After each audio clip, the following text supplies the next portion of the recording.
A paz de Deus. Mais um vídeo para o canal Profecias Finais.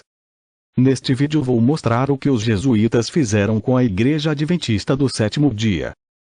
Vamos conhecer um pouco sobre esta ordem diabólica criada por Inácio de Loyola em 1534 para destruir a Reforma Protestante.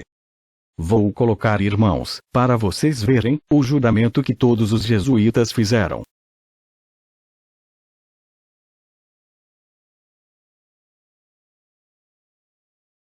Juramento jesuíta. Eu, na presença de Deus Onipotente, e da bem-aventurada Virgem Maria, do bem-aventurado São João Batista, São Pedro e São Paulo, declaro e juro que Sua Santidade o Papa é vigário de Cristo e o único chefe da Igreja Católica ou Universal em toda a terra. Assim, pois com todas as minhas forças, defenderei esta doutrina e os direitos e costumes de Sua Santidade contra todos os usurpadores heréticos ou autoridades protestantes, e de todos os aderentes a quem considera hereges e usurpadores, inimigos da Santa Sé, ou Madre Igreja de Roma.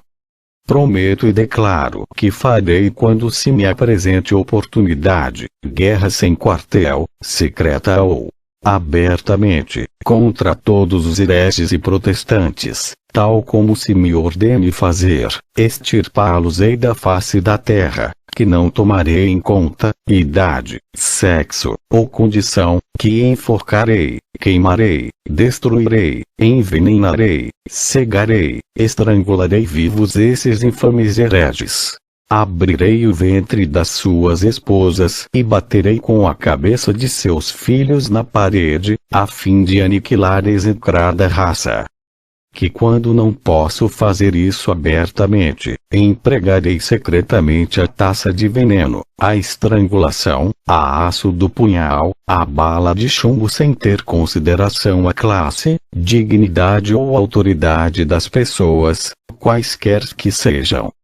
Para isso consagro-lhe toda a minha alma e todas as minhas forças físicas, e com a adaga que recebo agora, escreverei meu nome com sangue em testemunho deste juramento. Se manifestar falsidade ou tibieza em minhas determinações, podem meus irmãos camaradas, soldados da milícia do Papa, cortar as minhas mãos e meus pés, enforcar-me, abrir meu ventre e nele queimar enxofre e aplicar-me todos os castigos que se possam conceber, e executar sobre a terra, e que a minha alma seja torturada pelos demônios nas chamas infernais para sempre. Este documento foi traduzido dos registros do Congresso dos Estados Unidos em fevereiro de 1913.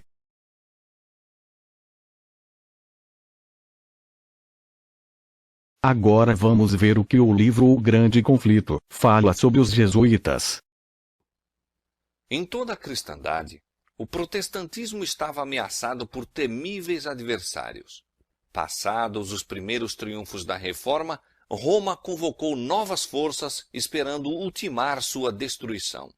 Nesse tempo, fora criada a Ordem dos Jesuítas, o mais cruel, sem escrúpulos e poderoso de todos os defensores do papado. Separados de laços terrestres e interesses humanos, insensíveis às exigências das afeições naturais, tendo inteiramente silenciadas a razão e a consciência, não conheciam regras nem restrições além das da própria ordem e nenhum dever a não ser o de estender o seu poderio. O Evangelho de Cristo havia habilitado seus adeptos a enfrentar o perigo e suportar sem desfalecer o sofrimento pelo frio, fome, labutas e pobreza, a fim de desfraldar a bandeira da verdade em face do instrumento de tortura, do calabouço e da fogueira. Para combater estas forças, o jesuitismo inspirou seus seguidores com um fanatismo que os habilitava a suportar semelhantes perigos e opor ao poder da verdade todas as armas do engano. Não havia para eles crime grande demais para cometer, nenhum engano demasiado vil para praticar, disfarce algum por demais difícil para assumir. Votados à pobreza e humildade perpétuas, era seu estudado objetivo conseguir riqueza e poder para se dedicarem à subversão do protestantismo e restabelecimento da supremacia papal. Quando apareciam como membros de sua ordem, ostentavam santidade, visitando prisões e hospitais, cuidando dos doentes e dos pobres, professando haver renunciado ao mundo e levando o nome sagrado de Jesus, que andou fazendo bem. Mas, sob esse irrepreensível exterior, ocultavam-se frequentemente os mais criminosos e mortais propósitos. Era princípio fundamental da ordem que os fins justificam os meios. Por este código, a mentira, o roubo, o perjúrio, o assassínio não somente eram perdoáveis, mas recomendáveis quando serviam aos interesses da Igreja. Sob vários disfarces, os jesuítas abriam caminho aos cargos do governo, subindo até conselheiros dos reis e moldando a política das nações. Tornavam-se servos para agirem como espias de seus senhores. Estabeleciam colégios para os filhos dos príncipes e nobres e escolas para o povo comum, e os filhos de pais protestantes eram impelidos à observância dos ritos papais. Toda a pompa e ostentação exterior do culto romano eram levadas a efeito a fim de confundir a mente e deslumbrar e cativar a imaginação. E assim, a liberdade pela qual os pais tinham labutado e derramado seu sangue era traída pelos filhos. Os jesuítas rapidamente se espalharam pela Europa e aonde quer que iam, eram seguidos de uma revivificação do papado. Para lhes dar maior poder, foi promulgada uma bula restabelecendo a Inquisição. Apesar da aversão geral com que era considerado, mesmo nos países católicos, este horrível tribunal foi novamente estabelecido pelos chefes papais e atrocidades demasiado terríveis para suportar a luz do dia foram repetidas em suas masmorras secretas. Em muitos países, milhares e milhares da própria flor da nação, dos mais puros e nobres, dos mais intelectuais e altamente educados, piedosos e devotados pastores, cidadãos operosos e patrióticos, brilhantes e sábios, artistas talentosos, hábeis artífices, foram mortos ou obrigados a fugir para outros países. Tais foram os meios que Roma invocara a fim de apagar a luz da reforma, para retirar dos homens a Bíblia e restabelecer a ignorância e a superstição da Idade Média. Portanto, irmãos, como vocês viram, os jesuítas eles usam vários disfarces. Com esses disfarces se infiltraram nas igrejas protestantes, e assim eles conseguiram as igrejas protestantes, em 2017. Quando na comemoração dos 500 anos da Reforma, foi assinado que o protesto acabou. E será que a Igreja Adventista do Sétimo Dia escapou dos jesuítas? Vamos ver este sonho da profetisa. Naquela noite sonhei que estava em Battle Creek e olhava para fora através do vidro da porta. Vi um grande grupo pondo-se, de dois em dois, em marcha ascendente para a minha casa. Pareciam inflexíveis e resolutos. Conhecia-os bem e voltava-me para abrir a porta da sala de visita a fim de recebê-los, mas tive a impressão de que não mais os veria. Mudou-se a cena. O grupo assemelhava-se então a uma procissão católica. Um empunhava uma cruz, outro uma cana. À medida que se aproximavam, aquele que conduzia a cana traçava um círculo em redor da casa, dizendo 3 vezes: "Esta casa está proscrita. Os seus bens devem ser confiscados." Eles falaram contra a nossa Santa Ordem. O terror apoderou-se de mim e eu atravessei a casa, desde a porta norte, e encontrei-me no meio de um grupo, alguns dos quais eu conhecia, mas não me atrevi a dizer-lhes palavra por medo de ser traída. Procurei encontrar um lugar retirado onde pudesse chorar e orar sem ter que enfrentar os olhos ávidos de curiosidade que para mim se voltavam. Eu repetia frequentemente: se ao menos pudesse entender isto. Se eles me dissessem o que fiz ou falei. Testemunhos, volume 1, página 578. Irmãos, para os jesuítas, a ordem jesuíta é santa. Mas a Igreja Adventista do Sétimo Dia falou contra esta ordem diabólica. E portanto os jesuítas infiltraram na Igreja Adventista e os bens estão sendo confiscados. Assista agora os bens sendo confiscados pelos os jesuítas e depois mostrarei a liderança no controle dos jesuítas. Uma vez aqui para analisarmos notícias proféticas relacionadas à Igreja Adventista do Sétimo Dia. Estamos no site spokesman.com. Esse site diz que o Sistema da Providência comprou o Hospital Geral de Walla Walla. É o Hospital Adventista que ele está se referindo aqui.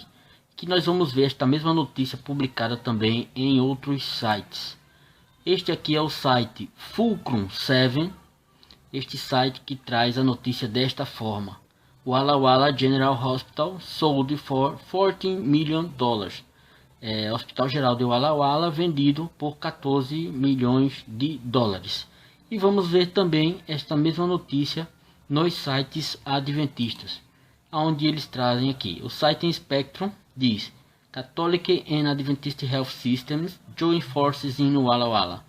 Ou seja, Sistema Adventista de Saúde e Sistema Adventista Católico unem forças no hospital de Walla Walla. Ou seja, os dois hospitais eles se uniram. Já o site adventista, que é o atoday.org, é o Adventist Today, traz uma foto, traz uma imagem do hospital que foi doado à Igreja Católica e traz esta notícia aqui que nós vamos analisá-la já traduzida, pelo menos uma parte dela.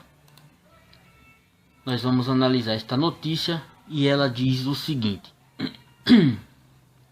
Este aqui é o título da notícia. Depois de 110 anos de serviço, o Hospital Adventista passa ao domínio da Igreja Católica. As Irmãs da Providência.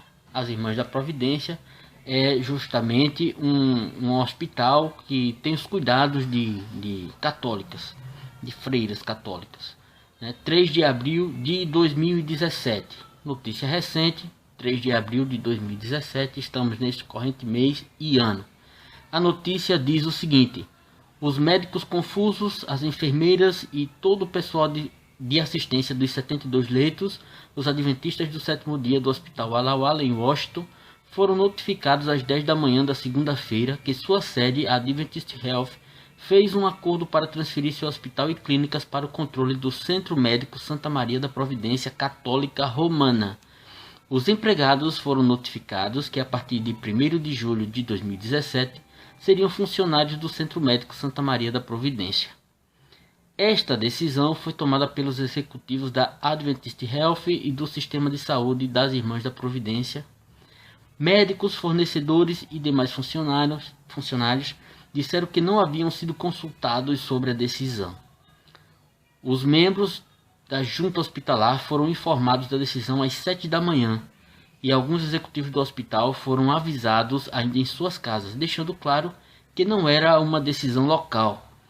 Joyce Meyer, uma das administradoras da Adventist Health do Noroeste do Pacífico, utilizou as palavras cuidadosamente, esclarecendo que não era uma venda, mas uma transferência de controle, uma união. Ela descreveu a ação como um patrocínio ou substituição de membros. Por 110 anos, o Hospital Geral de Walla Walla havia sido uma instituição adventista de saúde. Dentro de 2 meses se unirá ao Sistema de Saúde das Irmãs da Providência, uma instituição católica.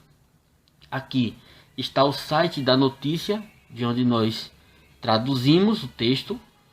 E para quem quiser ver um vídeo em espanhol sobre esta mesma notícia, é só digitar a chave de comando Hospital Adventista de Walla Walla passa a controle de los católicos, de Nelson Berru. Nelson Berru entre parênteses. A chave de comando é Hospital Adventista de Walla Walla passa a controle de los católicos. E a notícia vai estar em espanhol, com o vídeo em espanhol do YouTube.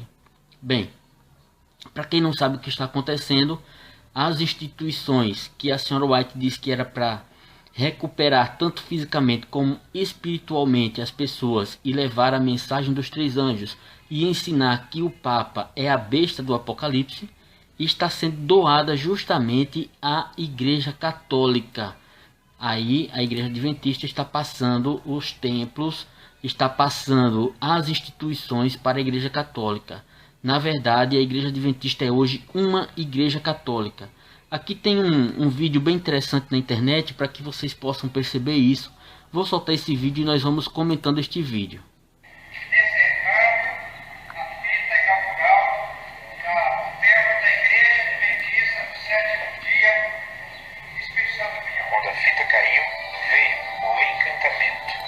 Bem, aqui nós temos a Igreja Adventista sendo inaugurada pela Igreja Católica.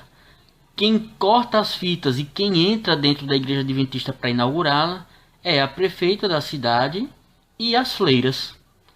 Vamos soltar um pouquinho mais do vídeo. Igreja de Espírito Santo do Pinhal. Espírito Santo do Pinhal é uma igreja muito especial. Igreja Adventista. Um projeto que vem de longe.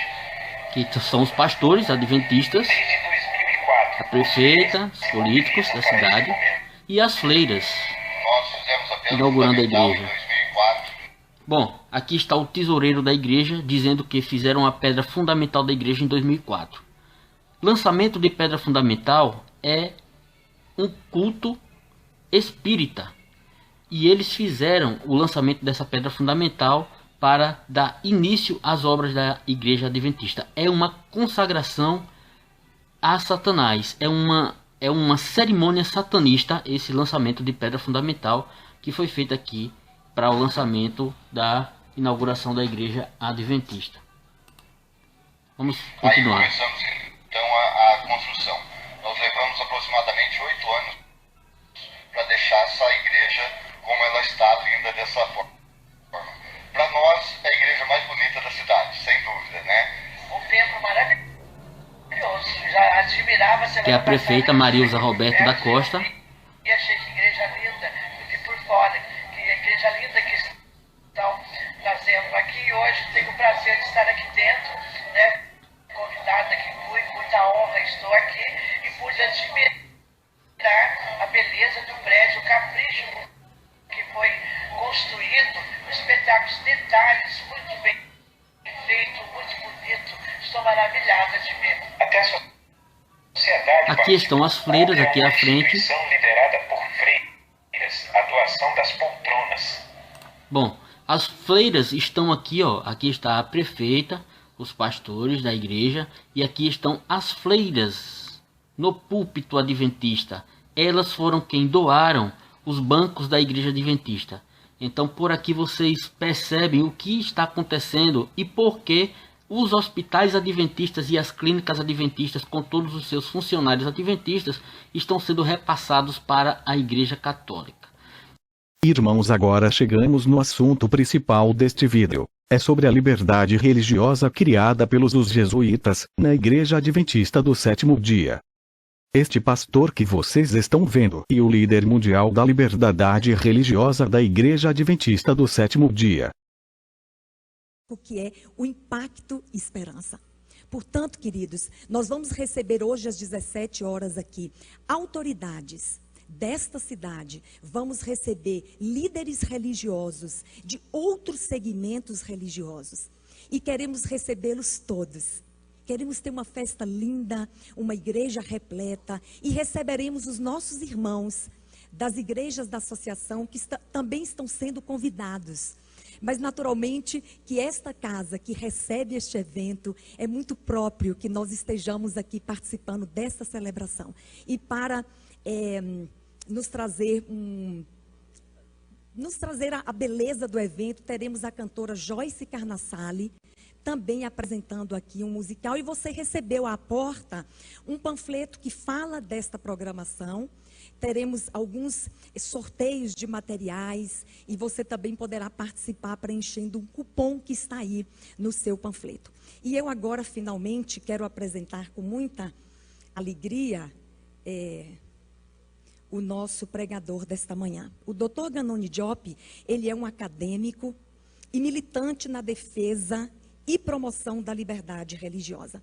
Ele é um pastor adventista e atualmente ele ocupa a função de líder mundial de liberdade religiosa e assuntos públicos da Igreja Adventista na Conferência Geral, a nossa sede da Igreja nos Estados Unidos. Mas ele também ocupa a função de secretário-geral da IRLA, a International Religious Liberty Association, a mais antiga associação de liberdade religiosa no mundo, com assento na ONU, e já conta com 125 anos. O Dr. Ganoni, ele também atuou por uma década como membro da Comissão de Direitos Humanos da ONU, e na subcomissão de liberdade religiosa. À direita está o pastor dessa igreja, o pastor Adriano Villa. Muito obrigada, pastor, por esse dia especial. Em seguida temos o nosso valente tradutor, o querido amigo Ayalon Negrelli. Muito obrigada por tudo que tem feito estes dias. À minha direita, aqui bem próxima, está um conhecido desta igreja, meu esposo Vitor Cuo. Também esteve conosco meu filhinho fazendo a oração inicial. Dr. Ganoni, o senhor poderá então agora usar a palavra.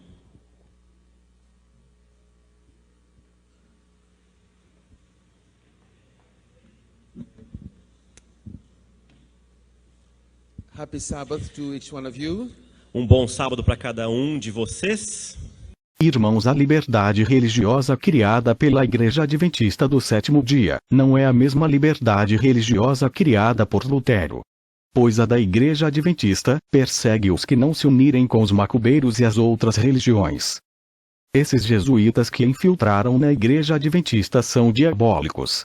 Agora tem perseguição para quem pregar que o Papa é a besta, e que o decreto dominical é a marca da besta, ou dizer que os macubeiros não são de Deus. Veja este vídeo: a Igreja Adventista perseguindo as pessoas através da lei da liberdade religiosa. A liberdade religiosa foi tema de um congresso aqui na Câmara Municipal de São Paulo. O assunto foi discutido por representantes de várias religiões e também pela OAB. O principal tema discutido no congresso é a intolerância religiosa no Brasil. O país é um estado laico, mas são muitos os relatos de intolerância e perseguição religiosa. Em média, são registrados no Disque 100 cerca de 150 denúncias, principalmente contra as religiões de matriz africana, como o Candomblé e a Umbanda. Um dos principais palestrantes do evento explica que a falta de compreensão da existência de outras crenças é um problema mundial.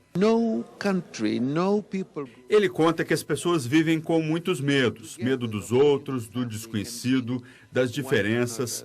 A humanidade tem que superar isso e dar uma chance de mostrar a verdadeira beleza de cada ser humano. De acordo com a Ordem dos Advogados do Brasil, a falta de compreensão e respeito sobre outras religiões vira perseguição, o que fica definido como crime de ódio. Mas ainda é preciso discutir melhor o assunto. Nós estamos vivendo hoje no Brasil um claro arrefecimento da intolerância religiosa, não é? Isso significa dizer que quando um problema se instala, eu preciso buscar caminhos, não é, para solucioná-lo. E a intolerância religiosa aqui no Brasil, numericamente, estatisticamente, ela tem crescido. Portanto, a OAB, por meio da Comissão de Direito e Liberdade Religiosa, está buscando este espaço, por exemplo, no Parlamento Municipal, para que tenhamos aqui uma sensibilização dos nossos parlamentares na busca de legislações que protejam ainda mais, que promovam ainda mais e que defendam ainda mais o direito à liberdade religiosa de todas as pessoas. O secretário da Casa Civil de São Paulo participou do painel de debates. A liberdade de expressão e de culto são asseguradas pela Declaração Universal dos Direitos Humanos e pela Constituição. A Constituição garante a liberdade religiosa no Brasil e é isso que deve ser respeitado como um valor, muito mais do que uma lei, do que um texto, é um valor presente na Constituição e é por isso que esse seminário vai acontecer para reafirmar o valor que há no Brasil.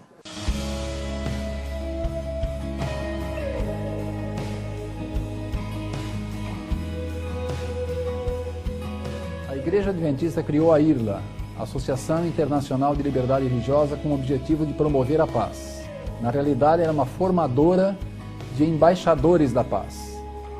O trabalho que nós realizamos nada mais é do que defender, proteger e promover a liberdade religiosa para todas as pessoas em todos os lugares, com base no respeito. E com esse princípio, a IRLA ela promove eventos de relacionamento, de abertura de diálogo com os diversos segmentos da sociedade, sejam eles os segmentos públicos, civis, eclesiásticos e até militares. Porque a liberdade religiosa, no entendimento da IRLA e da Igreja Adventista, é para todas as pessoas em todos os lugares. Cada um tem o direito de cultuar o seu Deus conforme os ditames da sua consciência.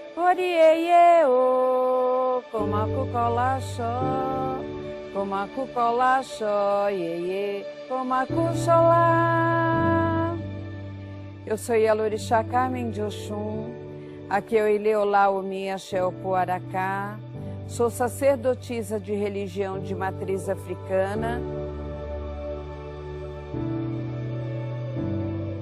Eu sou Ricardo Cerqueira Leite, sou membro da Igreja de Jesus Cristo dos Santos dos Últimos Dias.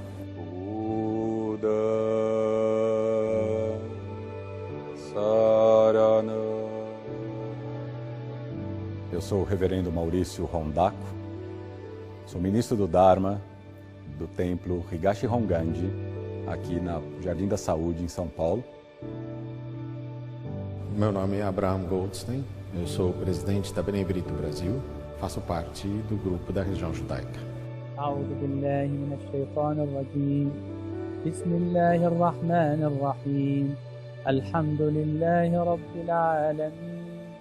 Eu sou Sheikh Dr. Abdelhamid Mitwali, Sheikh do Mesquita Brasil, presidente do Conselho Superior de todos os Sheikhs no Brasil.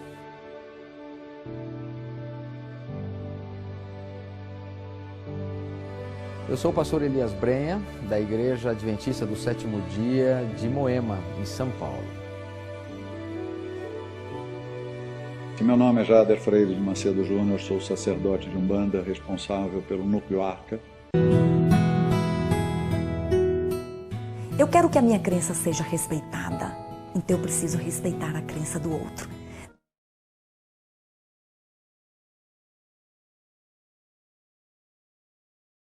Em apoio ao artigo 18 da Declaração Universal dos Direitos Humanos das Nações Unidas e a outros órgãos internacionais, e em harmonia com suas crenças e a sua própria história, a Igreja Adventista do Sétimo Dia está totalmente comprometida em promover a liberdade religiosa para todas as pessoas e em todos os lugares. Declarações da Igreja Adventista do Sétimo Dia.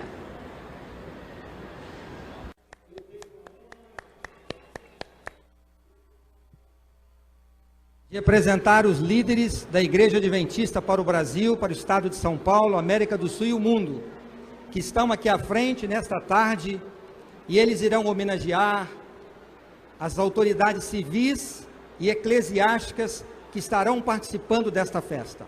A partir do momento que eu os apresentar, gostaria que ficassem em pé e estender a sua saudação para todos os nossos amigos. Pastor Edson Rosa já foi apresentado, líder de comunicação da Igreja Adventista para a América do Sul. Pastor Domingos José de Souza, presidente da Igreja Adventista do Sétimo Dia para o Estado de São Paulo. Pastor Magdiel Pérez, secretário da Igreja Adventista para a América do Sul. Pastor Ayrton Keller, presidente da Igreja Adventista para a América do Sul. Pastor Ted Wilson, líder mundial, presidente da Igreja Adventista para o Mundo, cujo escritório é na cidade de Washington, nos Estados Unidos. Pastor Williams Costa Júnior, líder de comunicação da Igreja Adventista do Sétimo Dia para o Mundo. Pastor Ganoni Diop, ele que é o representante da Igreja Adventista na Organização das Nações Unidas, na cidade de Nova York. Temos a satisfação de ter o pastor Milton Souza, ele que é professor, Milton Torres, professor da Faculdade de Teologia na Universidade Adventista de São Paulo, estará nos ajudando com a tradução. Ao seu lado, o pastor Delbert Baker, que é um dos vice-presidentes da Igreja Adventista para o Mundo, também residente na cidade de Washington, e pastor Almir Marrone, vice-presidente da Igreja Adventista para a América do Sul. Para uma homenagem, convidamos agora líderes eclesiásticos ao palco. Dom Marcelo, bispo da Igreja Católica Liberal. Sandra Santos, presidente da Associação Espiritualista de São Paulo. Maria Aparecida Nalécio, presidente do Primado do Brasil. Dom Júlio, bispo da região da Lapa. Padre José Bison, representante da Cúria Metropolitana. Márcio Henrique de Souza Ramos, Associação Bandista Espiritualista do Estado de São Paulo. Kashmir, representante Hare Krishna. Padre Ney Oliveira, da Igreja Vétero-Católica do Brasil. Emerson Pontaleo, membro Abossaú. E Paulo Lutero de Melo, presidente da Igreja Brasil para Cristo.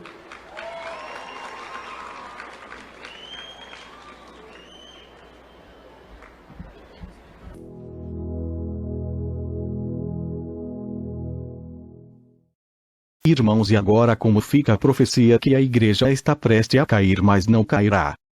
Devemos lembrar que a igreja, é nós que vivemos a mensagem adventista do sétimo dia, a mesma fé dos pioneiros adventistas. Irmãos, a igreja instituição já foi confiscada pelos jesuítas. E cumpriu o sonho da profetisa. E a igreja que não cairá, somos nós que vivemos a mensagem do terceiro anjo. Repito, a mensagem do terceiro anjo não cairá, mas a instituição já quebrou. Irmãos, vamos ser adventista do sétimo dia de verdade. Pregar a última advertência contra a besta, que é o papado, e contra a sua imagem, que são os protestantes que se uniram no ecumenismo. E pregar que o decreto dominical é o sinal da besta. Mas desde agora já sabemos que vamos ser perseguidos pela lei da liberdade religiosa criada pela nossa própria igreja. Pois chegou o tempo, irmãos, de nós se congregar em casas, e em grupos adventistas do sétimo dia. Porventura não previu ele em Jeoat no seu espantoso sonho, ao qual nos referimos anteriormente neste vídeo, um tempo futuro em que os adventistas do sétimo dia atraiçoariam o seu próprio povo. E, inclusive, a sua profetisa. Não poderá ter este sonho, o seu cumprimento, quando os adventistas do sétimo dia não só atraiçoam os seus irmãos, mas também as verdades que lhes foram confiadas por Deus, rejeitando ou atraiçoando o espírito de profecia, ou os testemunhos escritos pela própria profetisa. Recordemos que, rejeitando a verdade, os homens rejeitam o seu autor. O Grande Conflito, capítulo 36, página 588. Satanás está continuamente a forçar por introduzir o falso, para afastar a verdade. O derradeiro engano de Satanás será anular o testemunho do Espírito de Deus. Não havendo profecia, o povo corrompe-se, no inglês, o povo perece. Provérbios 29:18. Satanás operará habilmente de várias maneiras e por diferentes instrumentalidades, para perturbar a confiança do povo remanescente de Deus no verdadeiro testemunho.